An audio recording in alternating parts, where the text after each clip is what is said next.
Hey guys, and welcome to the Working Money Channel. Bitcoin is about 125 days after the halving. So guys, at this point, Bitcoin tends to break out into the parabolic phase of the cycle, some roughly 160 days after the halving. As you guys can see it here, Bitcoin has retested this level of support several times now. The Bitcoin halving was back in late April. It was actually April the 20th, 2024.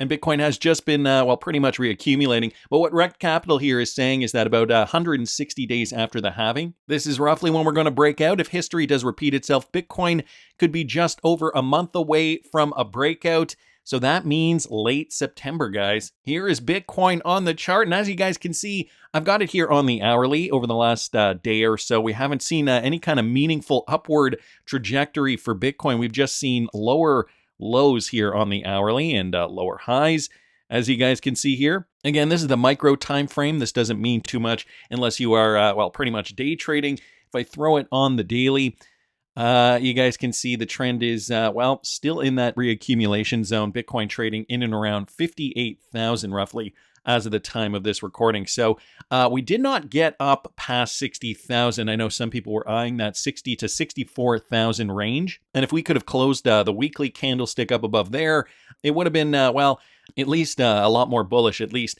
in the immediate term for the Bitcoin price.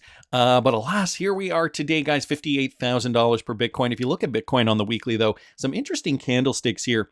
You can see a couple of weeks ago, we did see this big indecisive candlestick, but volume has not really been increasing over the last 3 weeks. You can see those short bodies there, but long wicks, long tails, especially on these first two candlesticks. This week has just begun, so I guess we will see how Bitcoin does react in the coming days, in the coming weeks. And maybe if Rect Capital is correct, we will see that breakout by late September. Right now, sentiment is neutral. This hasn't budged really too much. Sitting right now at 43 in neutral territory. The market cap is sitting at around $2.06 trillion. That's down by a little bit. We are seeing a little bit more action here in the crypto space. 34.69% dominance for Bitcoin is at 55.8. Altcoins, in some cases, we are seeing a little bit of growth, but on the chart, by and large, we are seeing a mostly red chart for alternative cryptocurrencies. It is funny to see, when we see these kinds of things, Bitcoin going down on the hourly, even though apparently institutions are still very, very interested in coming into Bitcoin. This coming from Bitwise CIO Matt Hougan. He says institutions are still coming to crypto, calls Bitcoin ETFs big tents for investors. So the accumulation apparently still has not been completed, according to Matt Hougan. He says that institutions are making their way over to crypto markets as the count of corporate holders of Bitcoin exchange-traded funds do grow. So investors are getting in through those ETFs still. Hougan says that the institutions are still coming and that he counts about 1,924 holders of ETF pairs across all 10 of the Bitcoin ETFs currently trading on the stock market. And I'm sure we'll likely see more of those ETFs be added as time goes on. Hougan notes that it is an increase of about 30% from the previous quarter despite falling prices in quarter two. He says, and this is a quote, "Of course, this does not mean 1,924 institutions own Bitcoin ETFs. Some investors report positions in multiple ETFs. But that double counting aspect is equally true of the quarter one and quarter two numbers, so the percentage increase is still telling. My takeaway," he says, "institutional investors continue to adopt Bitcoin ETFs in quarter two. The trend is intact." The CIO also says that the institutions adding exposure to Bitcoin ETFs generally have diamond hands or are investors that are very reluctant to sell their coins.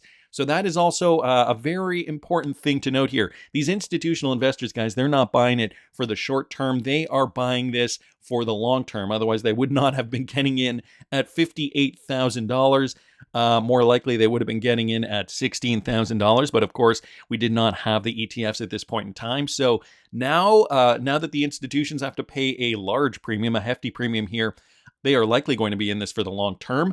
And that also means that, crypto market, I guess if we can extrapolate from what institutions are doing, That would mean that the crypto market is set to expand even further, and probably by leaps and bounds. I mean, we've talked about guys like Raoul Pal commenting that we could see a $10 trillion market cap in 10 years or so. So here he's saying institutions are mostly diamond hands. Most institutional investors who allocated in quarter one either held or bought more shares this spring. Among quarter one filers, 44% increased their positions in Bitcoin ETFs.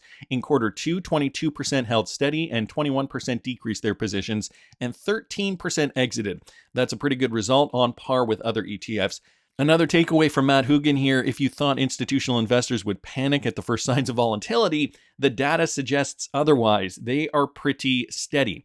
So it looks like they do have the same kinds of diamond hands as some of us retail traders over there in the space. You know, it is interesting. Generally, when we see Bitcoin moving down, the rest of the crypto market does move down along with it. So over the last day, we've got Bitcoin moving down. How much did it move down by? Roughly down by 3.5%, give or take. Meanwhile, guys, check this out here. This is from last night. Fiat leak: in the past 72 hours, XRP has shown strong signs of a potential breakout driven by positive developments in the ongoing SEC lawsuit.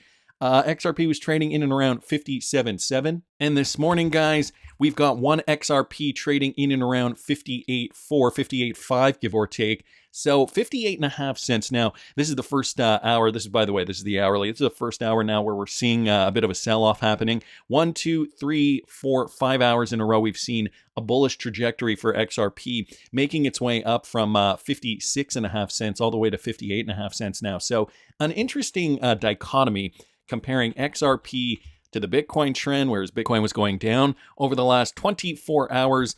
We are seeing XRP shooting up over the last 5 hours or so. So interesting to note, guys, what is going on with XRP? Well, XRP is currently dancing between the tight ropes of 56.5 support and 64.5 resistance. This is coming from Brett Hill here on Twitter, with a bullish trend line painting an optimistic picture. If XRP smashes through 64.5, we're not just looking at a minor liftoff. Analysts are whispering about a potential skyrocket towards $1.35 per coin. And as you guys can see here, that final candlestick has now turned bullish. So now we are in the green at 58.6, give or take, 58.6 on the chart. Well, and it keeps rising, 58.65. But guys, we just have to break through that critical resistance level that Brett is talking about there. That would be 64 cents. So where would that take us? 64.5. Roughly, that's right and around here. So it was that last level of resistance that we saw before the crypto market plunged last week or a couple of weeks ago now. And what he is saying is that some analysts are suggesting that $1.35 could be next. So that's interesting. That's an interesting perspective here, assuming it's going to blast through these levels here, 74 cents, 95 cents, and then get all the way up to $1.35. I don't know. Interesting observation here. If we're taking the Fibonacci just from the most recent high here, bringing it down, that would bring us just over the 1.618. Of course, we got to break through all this first. But you know what? XRP primed and ready to go. He gives us the negative case scenario too. I don't want to even think about going below 56.5 again. Will XRP defy the odds and reach for the stars, or will it succumb to gravity? The crypto community is on the edge of their seats.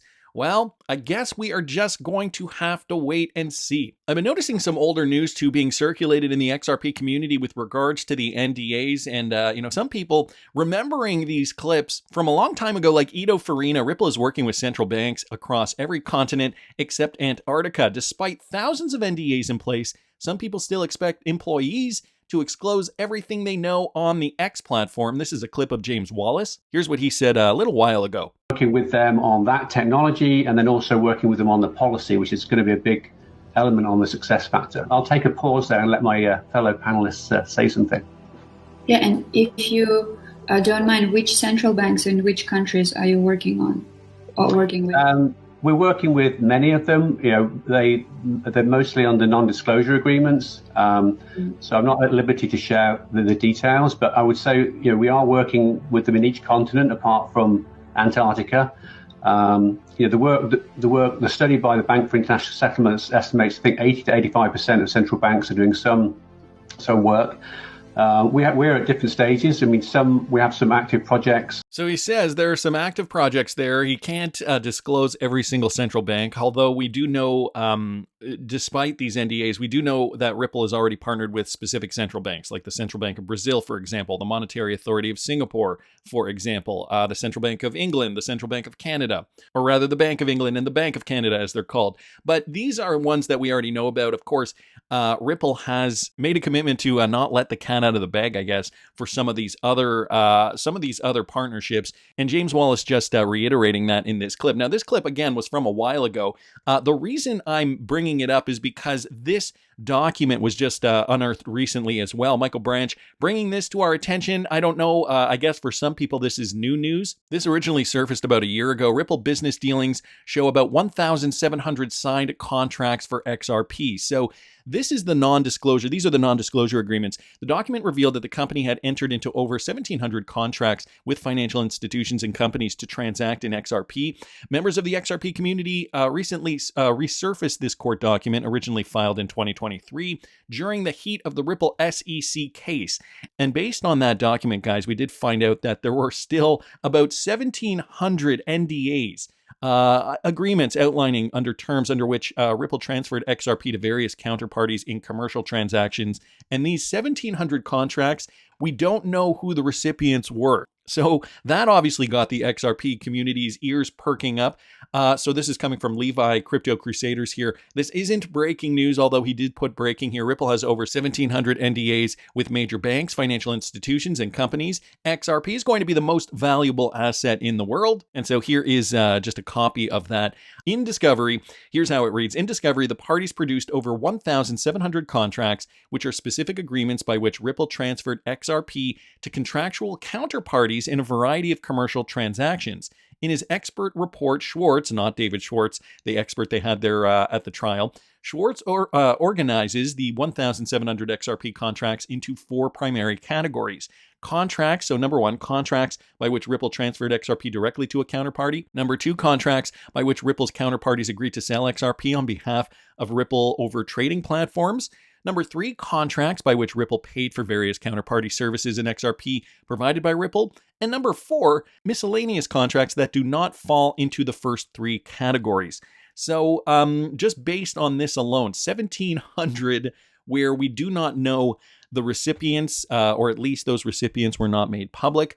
And this is, this just all goes to show you that Ripple is still, working behind the scenes to make much of this available to us at a point when I'm assuming they're waiting for the regulatory clarity, and then they're going to unleash the hound, so to speak. So even though James Wallace here was probably talking about the CBDC contracts, and maybe this doesn't have to do with the XRP related contracts as per the court document here, I think it just goes to the broader point that Ripple still does have NDAs, and they're not letting us in on everything, guys. So wanted to thank Ido Farina there, Michael Branch, and Levi here just for posting that. Now, to that point, guys, do you remember this? R3 CTO on Ripple and NDAs. R3 at a point too could not talk about their Ripple connection. Listen to this. I know that there was, some extracurricular, activity that was working its way through the courts, but and it's since been resolved. But I'm curious if there's ongoing discussions, since one of their primary focus is on the interbank settlement component that you're also touching. So frankly, Ripple's probably the only topic I can't talk about. I just don't talk about it. I can't talk about it. I can't talk about it. And the genesis for this call, really, you're at least. He just can't talk about it. This is Richard G. Brown, Chief Technology Officer at R3 and a member of the CBDC Tech Forum for the Bank of England. And as I mentioned earlier, Bank of England, another Ripple partner. So again, guys, just to this point, I feel like there are so many times where we've heard this. Non-disclosure agreements are put in place, and then the 1,700 contract bombshell did come out last year. So, there is still a lot to be discovered, yet to be determined. So again, wanted to thank Ido Farina for pointing that out. Eventually, there will be a tipping point. Marcus Treacher did mention that on a panel, former Swift and Ripple, on the concept of a tipping point. It's obvious it hasn't happened yet, and he mentioned something that's interesting. I'm going to play this clip, then we're going to talk about it. There is a concept of tipping point, and the funny thing about a tipping point is it's obvious it's happened only after it's happened. So looking back, you can say, okay, at that point in time, things kind of changed. But if you live through the change, in many cases, you're not aware that the world is changing around you. So blockchain, for example, Ripple, we already have cross-border blockchain traffic running in production for customers around the world, moving millions of dollars. So he talks about this concept, and this doesn't just happen with, big technology. This happens in many facets of our lives. When things are slowly changing around us, it's very hard to perceive if you're living in the moment, if you're living in the, in the situation where it's happening. It's when you remove yourself and come back, that is when you realize huge shifts and huge changes. And Marcus Treacher just bringing up this point, there is going to be a tipping point, but considering we're all in this together, considering we're all, living, making payments, the technology is going to happen, and it's going to be very difficult for us to say, oh yeah, remember when that happened on this date at this point? That is likely not going to be the way that it occurs. So another interesting observation here from Marcus Treacher from Ripple, just kind of, outlining how this is going to happen. And it is going to be a slow build developing towards something bigger. So I wanted to thank XRP Drops for pointing that out. Now, I also wanted to bring this up. This has been circulating to another older clip. Just so you know, David is talking about what this gentleman is saying with the XRP ledger. So I'm going to play you guys this clip and then a clip of David Schwartz. Listen to this. Every stock, every bond, every currency, every commodity, every piece of art, every bottle of fine wine, every collectible car, every piece of real estate, every private business, everything of value in the world will eventually be a token. This adoption of technology, this evolution, it's not a revolution, it's an evolution of technology, that everything of value will be a token on a blockchain. Not a coin, not a thing, it's literally a line item on a public ledger. Everything of value will be that. And every transaction of value will happen in digital assets. You don't need the pieces of paper. Wipe out all of DTCC, which processes $1.8 quadrillion a year. That is a large number. That will all move to digital. And when it does, it will create massive wealth, the greatest wealth creation opportunity I'm going to see in my lifetime. So a few things here. Basically, everything of value will be put on a ledger. Basically, the concept of tokenizing everything, but also the fact that this is going to be the largest value transfer we are going to see in our lifetimes, and it is also going to be happening on the blockchain. Now, you couple that with what David Schwartz said. I forget when this clip was, but his timeline was about 12 to 18 months. I feel like we're at the kind of middle end of that timeline. Tokenization on the XRP ledger is about to launch. This one courtesy of Colin Brown. Listen to this. I'm hoping that we're going to see, as real-world asset tokenization projects grow, I think the XRP Ledger is going to be a really good platform for them to launch on, particularly because of the low fees and because of the integration with the DEX, with the proximity to sort of the movement of funds. The ability, if someone's going to buy, what do you want to do with a real-world tokenized asset? You want to buy it, you want to sell it, you want to hold it, you want to transfer it. And if you want to buy it and sell it, you want to be able to do that with whatever asset is convenient for you. You don't want to tie, if you tokenize some sort of debt, like you don't want to tie it to US dollars because then that limits access to it to people who have sort of proximity to US dollars. One of the things the XRP Ledger is good for is giving you sort of proximity to many different assets, and that exchange is seamlessly built in. So I think that's one of the many reasons why the XRP Ledger is going to be a good place to launch tokenized real-world assets. I think we'll see that in the next year and a half. So there are many reasons to launch real-world assets on the XRP Ledger. Tokenization on the XRP Ledger is about to launch. Get ready for trillions of dollars to flood into XRP. And Colin Brown is suggesting that a $100 XRP is just the beginning. So, you take that and you couple that with what this gentleman was saying here. I don't remember his name right now. It's not Mark Yusko, is it? Anyway, I think you guys can understand the magnitude of what we are to expect, and especially when these NDAs come to light and they are no longer under non-disclosures. XRP is going to get ripping. Now, something else that I noticed, courtesy of Smoke here, preview for the discussion today on price. Context is important for any discussion. Listen to former employee Marcus Treacher answer the question of why the value of XRP is so low. And guys, when we consider what he said way back when, okay, again, this is the XRP chart on the daily. And given the context of 2017, 2018, when we saw XRP see that meteoric rise, okay, think about this when you're listening to this clip. Listen to this. First question, why is the value of XRP so low? Well, our view is XRP is actually at a good price. It's risen significantly in 2017. And we look at XRP as an intrinsic component of the future model. So this isn't a speculated currency. It's a currency which is a long-term play for the future global transaction space. And that, I think, is incredibly powerful. So we're here for the long game, and we're delighted at the rise of XRP and its resilience. And we believe that in the long term, it'll grow quite healthily as a result of what we're doing by creating this internet of value. And, you know, transforming how payments work worldwide, that's a really big deal. That is transformative. And again, one of my earlier slides about payments being the bedrock of everything else that happens on blockchain, that's so true. If you get this right, everything else will start to build. And that's why what we're doing.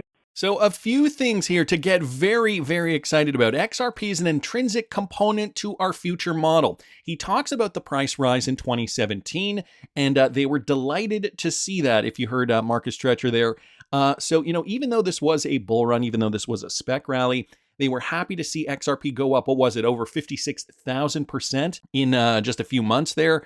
How long did that take? It was only, I think it was only, it was from, let's call it March 2017 all the way to the top, 305 days. So just under a year for XRP to go up 56,300%.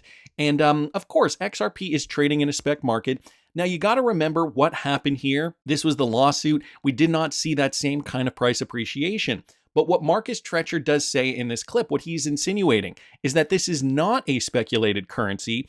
It is going to be transforming the way payments work worldwide. Of course, that is going to take clarity. That is going to take regulatory clarity. That is going to take an ecosystem that is favorable to cryptocurrency adoption.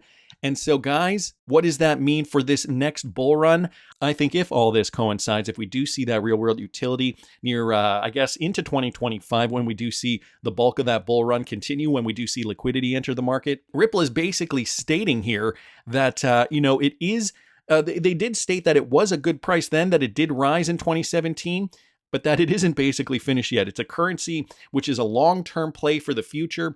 Global transaction space is incredible. So they're in this for the long game, guys. That means that they are predicting that XRP is going to reach new heights in this probably speculative coming bull run, but more importantly, for the real-world adoption, the tokenization that we are going to be seeing on the XRP ledger. And this is potentially months away. That's just my opinion, but I want to hear what you guys think. Please subscribe to the channel if you haven't already. Like the video if you like the content I'm providing. I always love hearing your comments. See you in the next one, guys.